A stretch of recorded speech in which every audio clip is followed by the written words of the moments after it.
औलाद की तरबियत बहुत मुश्किल काम नहीं है। अगर ये बहुत मुश्किल होती इसका मतलब फिर ये गिफ्ट नहीं है, ये तो टेंशन अल्लाह ने दे दी आपको। और अल्लाह कुरान में औलाद को टेंशन कहता है या गिफ्ट कहता है? बोलो ना। गिफ्ट। यह बोली मैं यशा ओ इनासा, अल्लाह कहते हैं जिसको चाहता हूं बेटियां गिफ्ट देता हूं। देखो एक गिफ्ट होता है, आपको किसी ने मिठाई का डब्बा लाके दे दिया, थोड़ा सा तो उसको भी संभालना पड़ता है, फ्रिज में रख दो खराब ना हो जाए।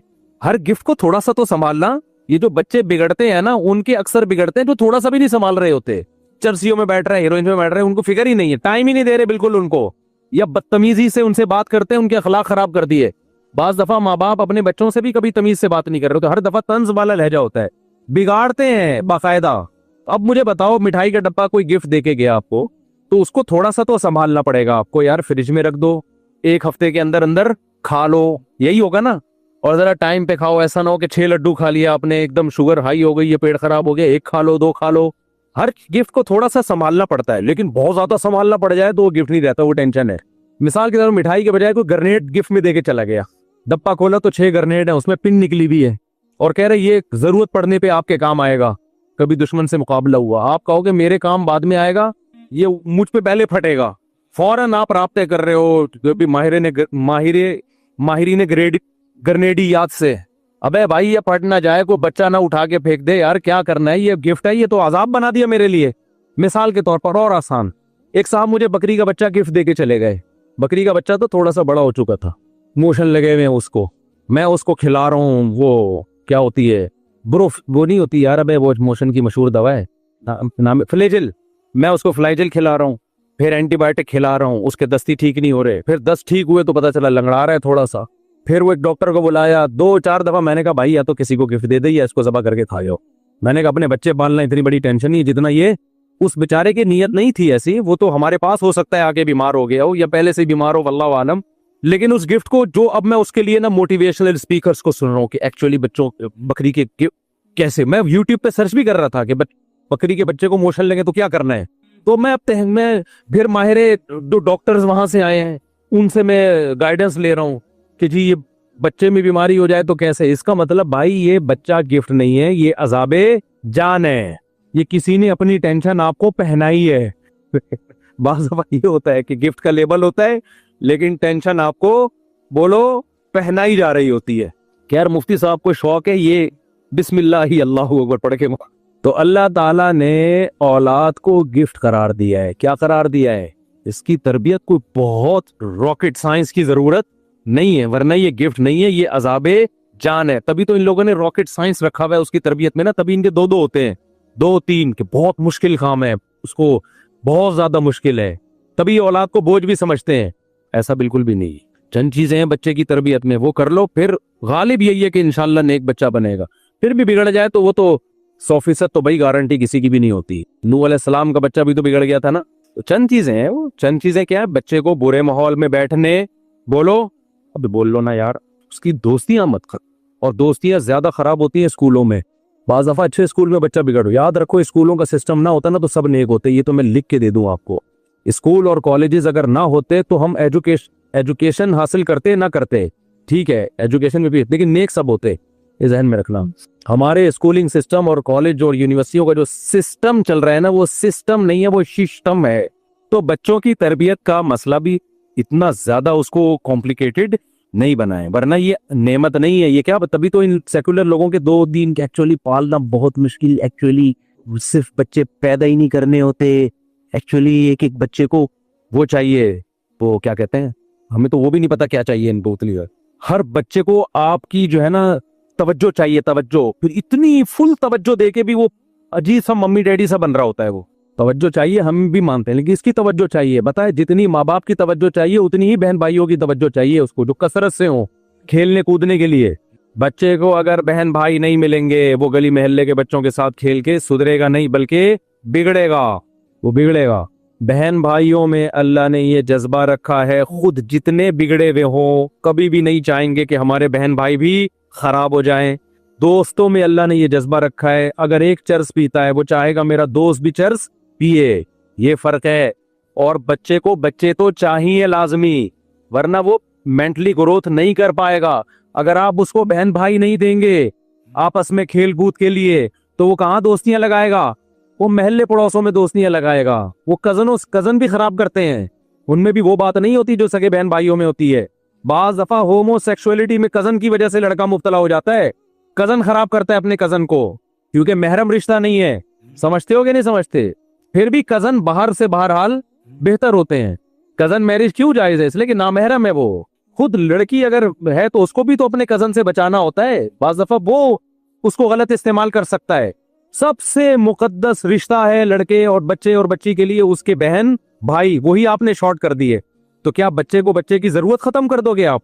उसकी फितरत चेंज कर दोगे? ना ना ना, बच्चा इस फितरत को लेके आया है कि उसको बच्चे चाहिए, वो नेचर खत्म नहीं कर सकते आप। बहन भाई आपने कंट्रोल करके 2 कर दी, 1 कर दिया, तो नतीजा क्या निकलेगा? वो अपनी प्यास कहां से बुझाएगा? अड़ोस पड़ोस के लौंडे लपाड़ों से, जिनमें एक भी खराब होगा तो आपके बच्चे को खराब करने की बोलो कोशिश करेगा वो। और आगे जो साइड इफेक्ट हैं, बुढ़ापा में जो बर्बादियां, ना बहुएं होंगी, ना दामाद होंगे, ना खानदानी बर्बाद, तो आप तन्हाइयां तन्हाइयां तन्हाइयां। बच्चे मारते पीटते भी एक दूसरे को, वो भी ठीक है, उनके लिए बर्दाश्त पैदा होती है। इकलौते को तो आप सारी उसकी चाहतें पूरी करोगे आप, तो लाड़ प्यार में बिगड़ेगा वो भाई। देखो, फौज को तैयार किया जाता है बॉर्डर पे लड़ने के लिए, तो फौजियों का मम्मी डैडी बनाया जाता है या ठुड्डे मारे जाते हैं। इससे मैं नहीं कह रहा कि अपने बच्चों को ठुड्डे मारो आप, क्योंकि आप कोई बॉर्डर पे लड़ने के लिए थोड़ी तैयार कर रहे हो उनको। लेकिन दुनिया में क्या हमेशा उसको फूल मिलेंगे? कांटे उसकी जिंदगी में कभी नहीं आएंगे। तो उन कांटों के लिए क्या ट्रेनिंग की है आपने? क्या दुनिया में कोई ऐसा शख्स जिसकी सारी चाहतें पूरी हो रही हो? बोलो ना। कहीं चाहतें पूरी होती हैं, कहीं क्या करना पड़ता है। तो चाहतें सारी पूरी थोड़ी होंगी, जिंदगी में मसाइल भी आएंगे। उस मसाइल से निमटने के लिए आपने उसको क्या ट्रेनिंग दी है? वो बचपन से ट्रेनिंग होती है। जब बहन भाई एक दूसरे को कूटते हैं, शिकायतें लगाते हैं, शिकायती टट्टू बनते हैं। आपको पता है कि मैं तो तजर्बेकार हूं यार। आप अपने बड़े बच्चे को नमाज पढ़ा, हो सकता है सुस्ती करे, नहीं पड़ेगा, वो छोटे को डांट रहा होगा, अब्बू ये नमाज नहीं पढ़ रहा, ठीक है ना। इससे उसके जहन में ये बात आती है कि नमाज ना पढ़ना बुरा अमल है, कल मैं भी ये काम नहीं करूंगा तो मैं भी बुरा हूं। ये जज्बा अल्लाह ने रखा है। मैं आज अगर मिंबर पे बैठा हूं ना, तो मेरे बड़े भाई बहनों का बहुत दखल है इसमें। ना होते तो मैं नहीं, कुछ भी नहीं बन पाता, मैं कुछ भी नहीं होता मैं तो। लेकिन चूंकि हम अकीदत में अंधे हो गए हैं गोरे की, मैंने बताया था ना, अंधापन, अकीदत में अंधा हो जाना। अकीदत इंसान को क्या कर देती है? अंधा। तो अब अंधे हो गए हैं, तो अब तरबियत कहां से ले रहे हैं हम? अंग्रेजों से, जिनके अपने बच्चे ही नहीं है, और जो होते हैं वो अब्बा को ओल्ड हाउस में जमा कराते हैं, वो तुम्हारी खाक तरबियत करे। इसका मतलब तुम वो तरबियती प्रोग्राम बच्चों पे फिट कर रहे हो कि कल तुम्हारा बच्चा तुम्हें ओल्ड हाउस में जमा कराएगा, और उसको वो बुरा भी नहीं समझते। बुरा थोड़ी इसको बुरा समझते हैं कि मेरे बच्चे ने मुझे ओल्ड हाउस में, वो कह रहा है मैंने अपने अब्बा को कराया था तो इसने भी करा दिया, तो क्या हो गया? ये वाली तरबियत आएगी सोसाइटी में। समझते हो बात को कि नहीं? तो ये भी क्या है? अकीदत में अंधापन। हाँ, अब बच्चों की बात है, ये थोड़ी सी बात बता दूं। पहला काम ये करो कि बच्चों को अगर स्कूल में पढ़ रहे हैं, दोस्तियां लगाने बोलो मत दो। दोस्ती अपने बहन भाइयों में बस, दाएं बाएं जाने की इजाजत नहीं। शादी ब्याह में लेके जाते हो, माएँ अपने बच्चों को अपनी माँ के घर लेके जाती हैं, तो वहां कजनों से उनको खेलने कूदने से मना ना करें। रात को सोने ना दें कजन के साथ, कतअन नहीं। मैं नहीं कह रहा कजन से बदगुमान हो, भाई बिस्तर क्या होगा, दूर। माँ की, क्योंकि बाप हर वक्त घरों में थोड़ी गुस्सा होता है। माँ की जिम्मेदारी है ये देखे मेरा बच्चा किसी बच्चे के साथ, कजन के साथ भी सोएगा। बोलो ना, ना नहीं सोए, हाँ का मजाक नहीं होगा, दूर। और अगर देख रही है कि कोई कजन गालियां दे रहा है, फिर भाई दोस्ती खत्म। तो दूर रखें, अपनी निगरानी में रखें बच्चों को। एक काम तो ये करना है, मौलाना शेखुल हदीस मौलाना जकरिया रहमतुल्लाह अलैह फरमाते थे कि मेरा बच्चा नमाज में अगर सॉरी शेखुल हदीस कहते हैं कि मेरे वालिद साहब मेरी निगरानी करते थे, मैं नमाज में अगर किसी शख्स के साथ खड़ा हूं, जोहर की नमाज में, असर में भी अगर उसी के साथ खड़ा हुआ मिल गया, तो अब्बा पूछते थे ये तुम्हारा क्या लगता है? ये जोहर में भी इसके साथ थे और असर में भी इसके साथ, ये क्या लगता है? तो बच्चों के लिए दोस्तियां क्या हैं? बोलो खतरनाक। और ये जब तक नहीं रोक सकोगे जब तक अपने बहन भाई ज्यादा ना हो, वरना वो तन्हाई का शिकार हो जाएगा। दूसरा काम आपने क्या करना है, बच्चों से बात हमेशा तमीज से किया करो, बदतमीजी वाला लहजा इख्तियार बोलो ना।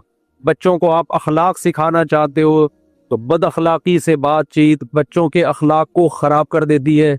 बाज दफा बाप का ये स्टाइल होता है, बाज दफा माँ का ये स्टाइल होता है, अंधा है, नजर नहीं आ रहा, माँ ने कोई चीज मंगवाई ना, बेटा कंगा लेके आओ, अब वो नहीं मिल रहा उसको, ये पड़ा हुआ अंधा है, नजर नहीं आ रहा, तो आप भले उसको मौलाना तारिक जमील साहब के 2-2 घंटे के अखलाक पे बयान सुनाओ, बच्चे के अखलाक ठीक होने वाले, बोलो वो सीख ही यही रहा है घर से। अंधा है। अबे भाई ये क्या स्टाइल है बात करने का? अल्लाह का शुक्र है मुझे नहीं याद पड़ता मैंने अपने बच्चों में से कभी किसी से इस स्टाइल में बात की हो। अंधा है, नजर नहीं आ रहा, वही अजीब सा जुमला है यार। तुम क्या क्या अखलाक सिखा रहे हो? इज्जत से बात करो, तमीज से बात करो।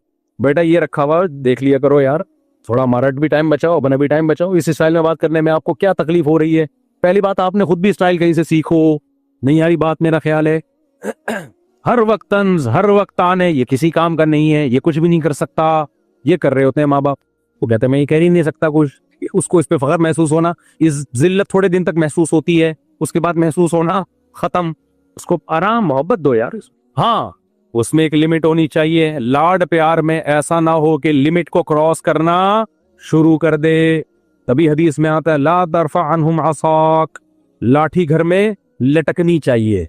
रोब भी हो बेटा, असल तो यही है कि काइंडली बेटा ये ले आइए, पानी ले आइए, थोड़ा खिदमत भी लो उनसे। गधा नहीं बना के रखो, लेकिन उनसे खिदमत। घर में बैठे हुए हो, अपने बच्चों से बोलो बेटा पानी लेकर आओ। इतना ज्यादा उनको रिस्पेक्ट देना कि अपना बाप बना के रख लेना। इससे बच्चा क्या होगा? बिगड़ेगा। तमीज, अल्फाज तमीज क्यों? बेटा जरा पानी ले आओ।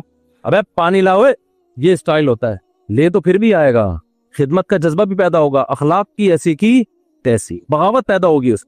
बेटा जाओ पानी लेकर आओ, शाबाश। ऐसे शाबाश का लफ्ज बोल दो आखिर में, काइंडली लगा दो। डिफेंस वाले काइंडली लगाएं, हम लोग शाबाश लगाते हैं क्योंकि अभी पुराने लोग हैं। तो समझते हो कि नहीं समझते? और उससे खिदमत लो, ये तो फर्ज है। माँ को चाहिए बाप की खिदमत ले, बाप को चाहिए बच्चों से किसकी खिदमत ले? माँ की। माँ खाना पका रही है, बाप को चाहिए बेटी को बोले बेटा तुम्हारी माँ कब से घंटे से किचन में खड़ी हुई है, तुम्हारा फर्ज बनता है। हो उल्टा रहा है, सही है ना? जब बाप खिदमत लेता है औलाद से तो माँ बोलती है अभी तो आके स्कूल से बैठे हैं, थके हुए हैं, आपने भी इनको बस हर वक्त। तो इससे बच्चे के दिल में बाप के खिलाफ बगावत के जज्बात पैदा होते हैं। आज कितने माँ बाप परेशान हैं, हमारा बच्चा नेक नहीं है, हमारा बच्चा हमसे तमीज से बात नहीं करता, हमारा बच्चा हमसे अखलाक से बात करता, मेरी बेटी मेरे काबू में नहीं है। माएं परेशान है। आपकी बेटी अगर अल्लाह के काबू में नहीं है तो फिर आपके काबू में बोलो नहीं हो सकता। आपने उसको अल्लाह सिखाना है। हम माँ बाप का एहतराम माँ बाप की वजह से नहीं करते, किसकी वजह से करते हैं? अल्लाह की वजह से। एक बुजुर्ग थे, वो ये ताबीईन में से थे, बहुत बड़े मुहद्दिस। पहले जमाने में जब किसी के पास हदीस का इल्म होता था ना, पूरी दुनिया से लोग आते थे उनके पास। उनकी महफिल लगी होती थी, पूरी दुनिया से लोग आते थे उनके पास। टाइम बताएं क्या हो रहा है? अच्छा, मैं बस समेटता हूं इसको बयान को जल्दी से। पूरी दुनिया से ना लोग आया करते थे उनके पास हदीस सीखने के लिए, हजारों का मजमा लगा हुआ है। उनकी माँ आती, उनको डांट के कहती कि तुम यहां बैठे हुए हो, मुर्गियां भूखी फिर रही हैं, चल उठ जाके मुर्गियों को दाना डाल।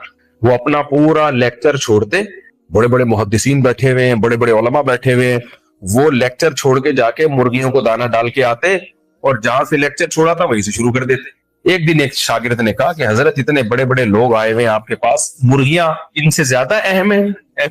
मुर्गियों की अहमियत आपके दिल में हमसे ज्यादा है, सबक छोड़ के आप चले जाते हैं। उन्होंने कहा खुदा की कसम मुर्गियों की अहमियत नहीं है। मेरी बूढ़ी माँ मुझे हुक्म देती है, जिस पैगंबर की हदीस में तुम्हें पढ़ा रहा हूं उसी पैगंबर ने अल्लाह के बाद सबसे बड़ा हक किसका बताया है? माँ। समझ में नहीं आ रही मेरा ख्याल।